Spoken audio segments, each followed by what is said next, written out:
Good evening everyone. So padulong din mi sa ko anana guys sa kanang mga G sa barangay bitaw. So tingnan mo guys kay nganong daghan og tao diha guys. So mo din na among kauban guys. Mas kanas Ate Christine na guys. So padulong naman sa ubos guys kay ubos man ang among kanan barangay bitaw kanang sa panganila na ay kanang sa misteryo bitaw. Ano guys ang guys. So kita man daghan kay mi guys.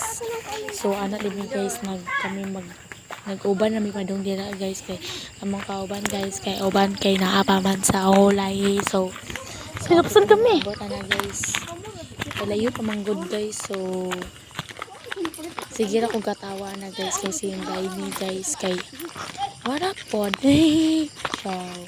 so happy kami maabot guys. So kanang so ako na rin ang gi-move.